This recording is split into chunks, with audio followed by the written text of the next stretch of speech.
Oh, for the love of quantum mechanics and all things supposedly sacred, Dr. Zena Vask muttered, glaring at the holographic display as if it had personally offended her entire ancestry.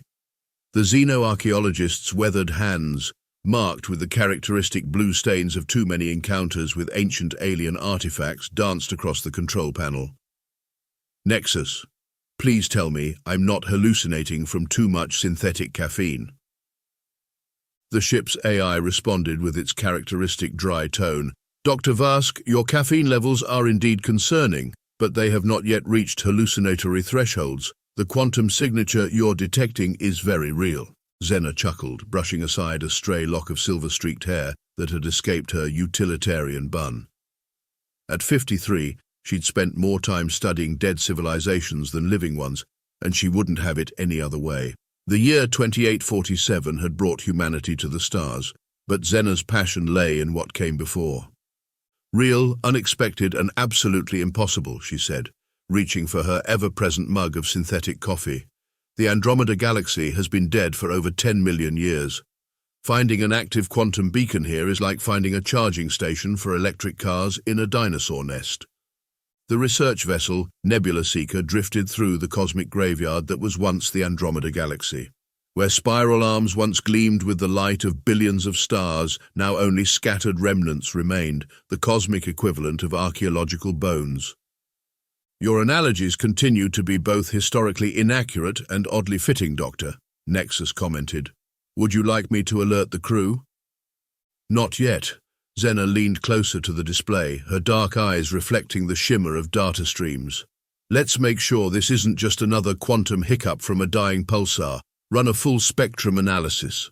The holographic display exploded into a rainbow of data points, each one representing a different frequency of the quantum signal.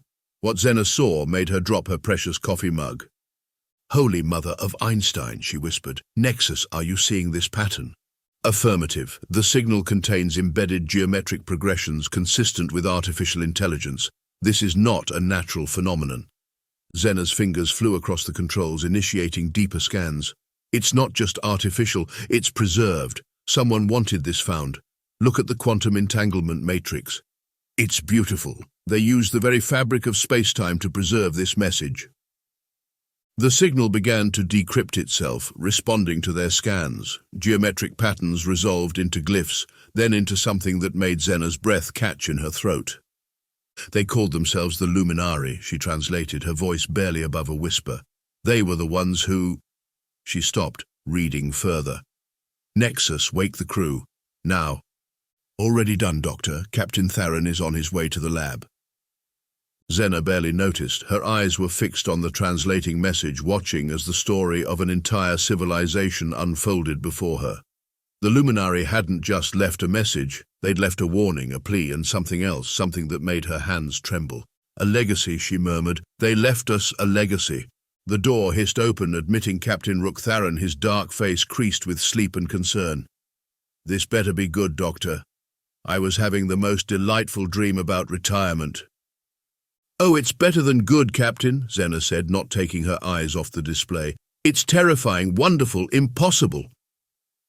She finally looked at him, a wild light in her eyes.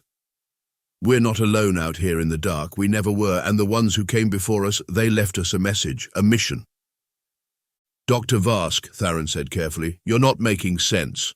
Zena laughed, the sound echoing off the sterile walls of the lab. Making sense? Captain, nothing makes sense anymore. We just found a message in a bottle from a dead galaxy. And you know what the really funny part is? She gestured to the still decrypting message. They knew about us, millions of years ago. They knew we were coming. And they left us instructions. The quantum beacon pulsed, its light casting strange shadows across their faces as more of the ancient message revealed itself. Humanity's first step into a legacy they never knew they had was about to begin, and Zena Vask, who had spent her life studying the dead, was about to become the messenger for the living. The irony wasn't lost on her, neither was the responsibility. Well, she said, picking up her fallen coffee mug and finding it miraculously unbroken, at least this beats grading undergraduate papers on theoretical xenoarchaeology. Captain Theron just stared at her, then at the pulsing quantum beacon, then back at her. I'm going to need coffee for this, aren't I? Oh, Captain, Zena smiled, a mix of excitement and trepidation in her expression. You're going to need something much stronger than coffee. You know what's truly amusing? Zena said, gesturing with her fourth cup of synthetic coffee. We humans spent centuries debating if we were alone in the universe, only to discover we're late to a party that ended millions of years ago. Captain Rook Theron paced the lab, his normally pristine uniform wrinkled from hours of continuous wear. The quantum beacon's pulsing had grown stronger, casting an ethereal blue light across the cluttered space. Decryption progress at 47%, Nexus announced. Warning, data pattern suggests significant trauma to the quantum matrix. Some information may be fragmented. Trauma? Theron stopped pacing. From what? Zena's expression darkened as she studied the incoming data. From war, Captain. The kind of war that makes our little planetary squabbles look like children fighting over toys. She pulled up a holographic representation of the decoded fragments. Look at this. The Luminari weren't just any advanced civilization. They were guardians.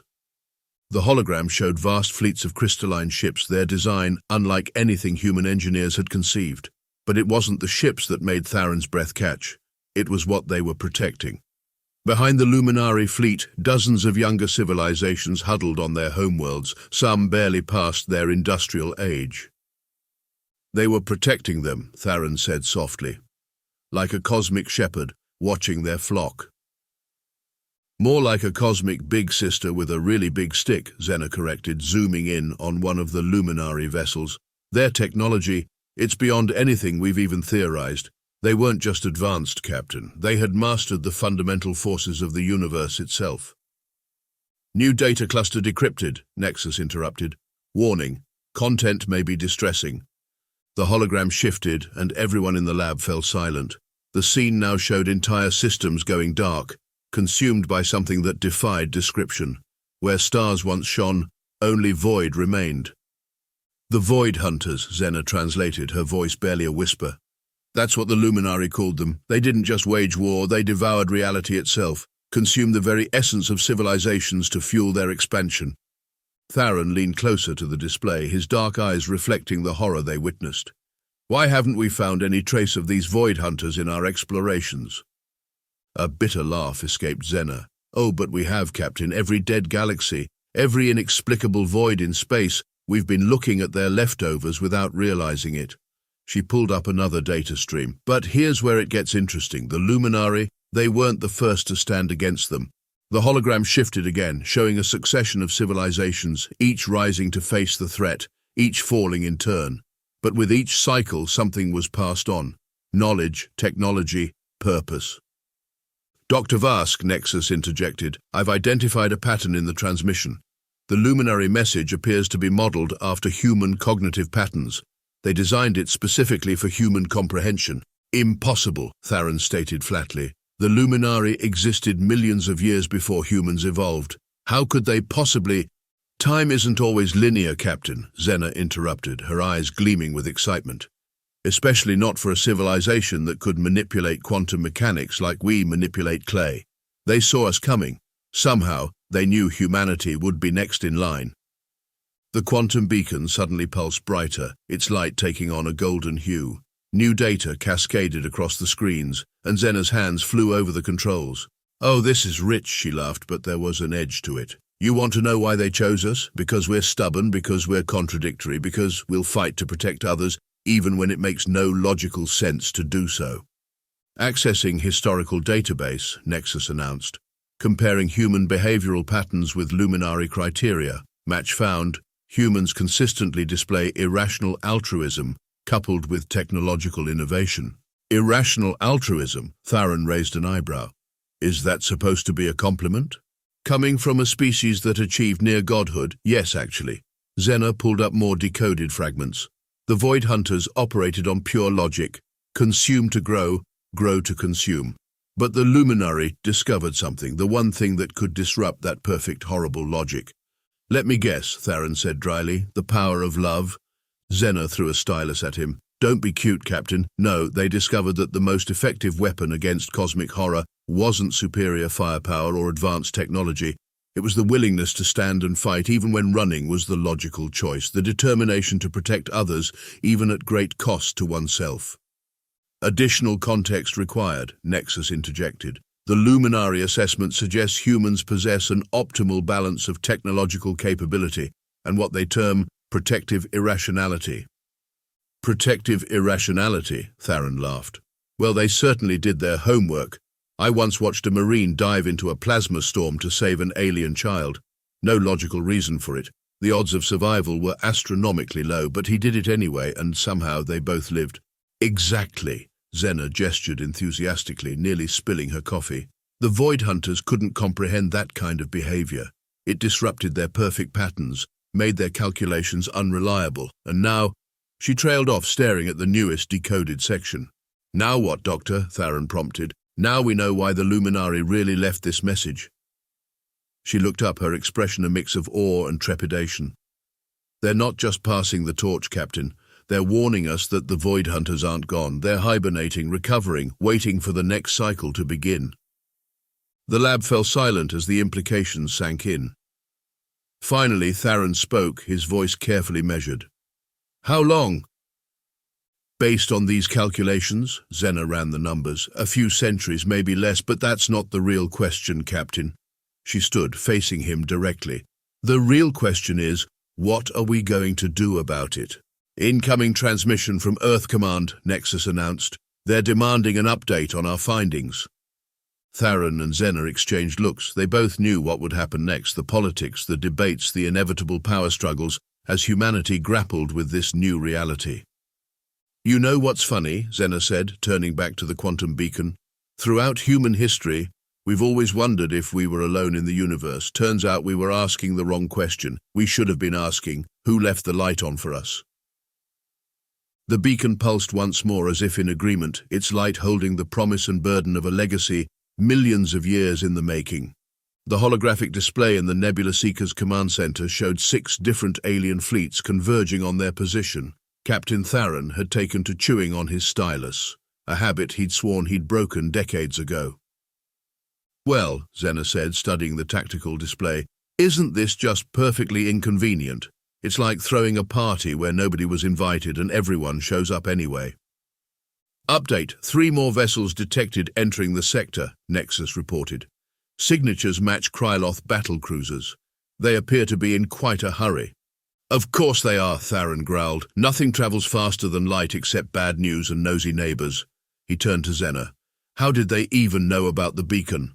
Quantum entanglement isn't exactly subtle, she replied, fingers dancing across her console. It's like setting off fireworks in space and expecting no one to notice. The real question is, how did they get here so quickly? The main screen flickered, displaying the stern face of Councillor Vex from Earth's Unified Council. Captain Theron, Dr. Vask, I trust you understand the gravity of this situation. Oh, we understand gravity perfectly well, Councillor, Zena muttered. It's currently pulling 9 different alien fleets right toward us. This is no time for levity, Doctor, Vex snapped. The Council has reached a decision. You are to deactivate the beacon immediately and purge all data related to the Luminary message. This knowledge is too dangerous to be widely disseminated. Theron straightened in his chair. With all due respect, Councillor. This is not a debate, Captain. The potential for panic, for interstellar conflict, we cannot risk it. The order has been given. Comply immediately. The transmission cut off, leaving the command center in tense silence. Commander Lyra Phoenix of the Human Defense Fleet is requesting emergency docking clearance, Nexus announced. Her credentials indicate she has been dispatched by Central Command to handle the situation. Handle the situation? Zena laughed bitterly. That's bureaucratic speak for make it disappear. The docking bay alerts chimed, and minutes later, Commander Phoenix strode onto the bridge. She cut an impressive figure in her midnight blue uniform, augmented combat implants gleaming at her temples. Captain Theron, Dr. Vask, she nodded curtly. I've been authorized to take custody of all data related to the Luminary beacon. Additionally, they chose us, Zena interrupted, standing up. Millions of years ago, they looked forward in time and chose humanity for a reason. And now we're going to, what, pretend it never happened? Hide under our blankets and hope the Void Hunters don't notice us? Phoenix's cybernetic eyes narrowed. Doctor, the political situation is more complex than— Oh, spare me the political complexity speech, Xena snapped. She pulled up the decoded messages, projecting them across the command center. Look at this. The Luminari didn't just leave us a warning. They left us everything they knew: quantum shield technology, dimensional phase shifting, temporal stabilization, knowledge that could help us protect not just ourselves, but every emerging civilization in our galaxy. Knowledge that could start a war, Phoenix countered. Every species out there would kill to get their hands on this technology. They're already here to kill for it, Xena gestured at the tactical display. But that's not what the Luminari wanted. They didn't choose us because we're good at keeping secrets. They chose us because we're good at doing the right thing, even when it's hard. Theron had been quietly watching the exchange, but now he spoke up. Commander Phoenix, what do you know about the Battle of Proxima Centauri? Phoenix blinked, thrown by the apparent non-sequitur. The First Contact War. Every cadet studies it. Why?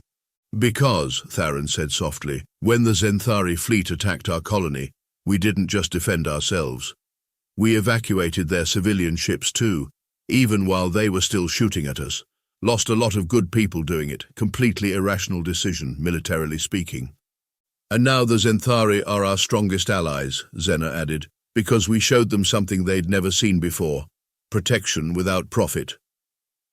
Warning, Nexus interrupted. Multiple ships powering weapon systems. Estimated time to conflict, 3 minutes. Xena looked at her console, then at Theron, then at Phoenix. A slow smile spread across her face. You know what? I think it's time we lived up to our reputation. Her fingers flew across the controls before anyone could stop her. The quantum beacon pulsed, and suddenly every ship in the sector received the same transmission. The complete decoded Luminari message. What have you done? Phoenix whispered. Given them a choice, Xena replied. The same choice the Luminari gave us. They can fight each other for scraps of power, or they can join us in protecting what matters. The tactical display erupted with incoming communications requests. Every fleet, every ship, wanting to talk. Dr. Vask, Phoenix said, her voice tight with controlled anger. You do realize I'll have to arrest you for this? Oh, probably, Xena agreed cheerfully. But first we have some very interesting conversations ahead of us. And Commander? She gestured at the display where the first responses were coming in. You might want to look at how they're reacting. The alien fleets were not advancing. They were not powering weapons. They were waiting, listening, understanding, perhaps for the first time, that they weren't alone in their desire to protect, to preserve, to stand against the darkness. Theron started laughing. Doctor, you are either the most brilliant or the most insane xenoarchaeologist I've ever met. Why choose? Xena grinned. The Luminari didn't.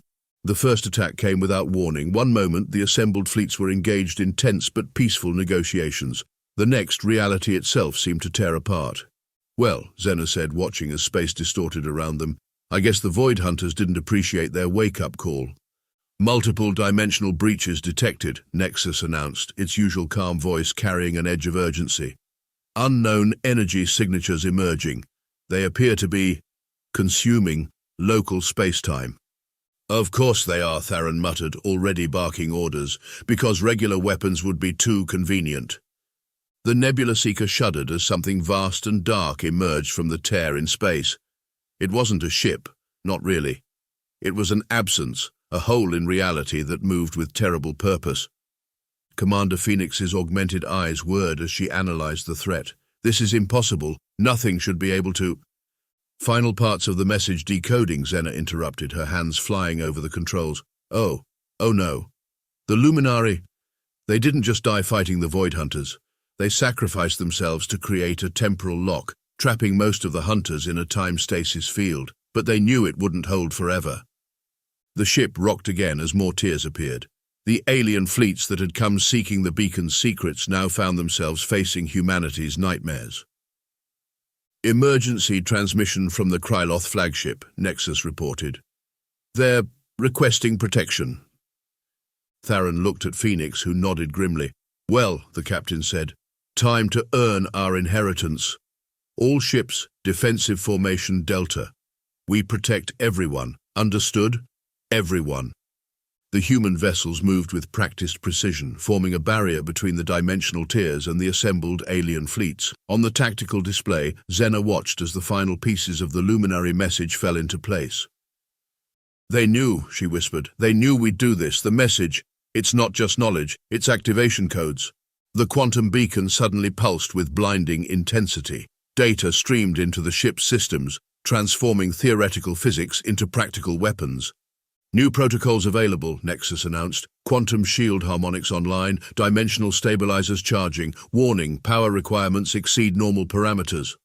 "Route everything through the beacon," Zena ordered. "It's not just a message anymore, it's a key. The Luminari left us their weapons, their shields, everything they had. We just needed to prove we'd use them to protect others first." Space warped again as the first Void Hunter struck. It was like watching a black hole move with intelligence, consuming light, matter, and energy in its path. But this time, humanity wasn't helpless. The quantum shield sprang to life not just around the human ships, but extending to protect the alien vessels as well. Where the Void Hunters tried to tear reality apart, dimensional stabilizers held it together. "Multiple contacts," Phoenix called out. "They're targeting the Zenthari ships, specifically their civilian vessels." Theron's response was immediate. "Intercept course, Dr. Vask. Can you extend the quantum shields?" "Already on it," Zena replied, her fingers dancing across the controls. "You know what's funny? The Luminari couldn't beat the Void Hunters with pure power. But they discovered something else. The Hunters can't consume energy that's being used to protect others. It disrupts their feeding patterns."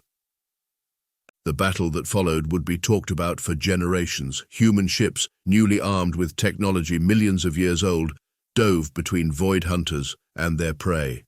Every time the Hunters tried to isolate a target, they found humans in the way, shields extended, weapons blazing with impossible energies. "Kryloth cruiser in trouble," Phoenix announced. "Their engines are failing." "Get me a tractor beam," Theron ordered. "We're not losing anyone today." The Nebula Seeker shuddered as it took the weight of the massive Kryloth vessel. Around them, other human ships were doing the same, protecting, defending, standing against the darkness, not just for themselves, but for everyone. "New variable detected," Nexus suddenly announced. "The quantum beacon. It's resonating with the defensive patterns." Zena's eyes widened as she read the data. "It's not just resonating, it's amplifying. Every act of protection, every ship we save, it's making the beacon stronger. The Luminari didn't just give us weapons, they gave us a way to grow stronger by helping others." The Void Hunters seemed to realize this too. Their attacks became more desperate, more focused. But with each passing moment, the combined fleet learned to work together. Species that had been rivals mere hours ago now coordinated their movements, protected each other, all following humanity's lead. "Multiple Hunter signatures retreating," Phoenix reported, a note of disbelief in her voice. They're running." "Not running," Zena corrected, studying the quantum readings. "They're being forced back. The beacon's creating a temporal feedback loop. Every time they try to consume something we're protecting, it pushes them further out of our reality." The last Hunter vanished in a twist of tortured spacetime, leaving behind a battlefield that defied conventional physics. But where there should have been destruction, there was something else: understanding. The Kryloth ship they'd saved was hailing them, then the Zenthari, then others. All of them had seen what humanity had done, not just fighting the Hunters, but prioritizing the protection of others, even in the midst of battle. "Dr. Vask," Theron said quietly, "I believe you've just rewritten interstellar politics." Zena laughed, the sound slightly hysterical with relief and exhaustion. "Me? No, Captain. The Luminari did this. They knew that the only way to defeat consumption was with protection. The only way to fight darkness was to light the way for others." "Final message segment decoded," Nexus announced. "Playing now." The holographic display showed one last image, a Luminari, their crystalline form glowing with inner light. When it spoke, the words were heavy with both hope and command. "To those who chose to protect before seeking power, the mantle is yours now. Guard it well. The dawn comes, but only if you keep the light burning for others, as we kept it burning for you." The quantum beacon pulsed one final time, its light spreading to touch every ship in the fleet, marking the beginning of a new era, One where humanity's greatest strength wasn't their technology or their weapons, but their stubborn insistence on protecting others, no matter the cost. "Well," Phoenix said, holstering her weapon, "I suppose I can't arrest you for saving civilization as we know it." "Honestly, Commander," Xena replied with a tired smile, "I think we've all got much more interesting work ahead of us." 3 months after the Battle of the Quantum Beacon, Xena stood before the newly formed Galactic Council, trying not to laugh at the irony of it all. Representatives from 27 species filled the chamber, many of whom had originally come to steal the beacon's secrets. "The Luminary Protocol," she announced, "is not just a defensive pact, it's a promise we make not just to each other, but to every emerging civilization in our galaxy." The chamber's holographic displays showed scenes from recent missions, human ships protecting fledgling colonies, joint training exercises between former rivals, the first steps of newly discovered civilizations into the stars. "You know what's amusing?" she continued, earning a few confused looks from the alien delegates. "Humanity spent centuries wondering if we were alone in the universe, afraid of what we'd find out there. And now we're teaching the next generation how to protect themselves." Commander Phoenix, standing at the podium beside her, activated the final recording from the quantum beacon. The Luminary's message played one last time, but now everyone could understand the deeper meaning behind their choice. "We chose humanity," the crystalline being said, "because they understand something fundamental about existence. Power is not measured in weapons or technology. It is measured in what you're willing to protect. In all our observations across millions of years, humans consistently chose to help others, even when there was no benefit to themselves. This illogical behavior is exactly what the universe needs." Xena watched the reactions across the chamber. The Kreloth representatives, their scaled faces usually so stoic, showed something close to respect. The Zenthari delegation, who had once been humanity's enemies, nodded in understanding. "Statistical analysis complete," Nexus announced through the chamber speakers. "Since the implementation of the Luminary Protocol, interstellar conflicts have decreased by 73%. Cooperative defense initiatives have increased by 289%. But the numbers don't tell the real story," Xena added.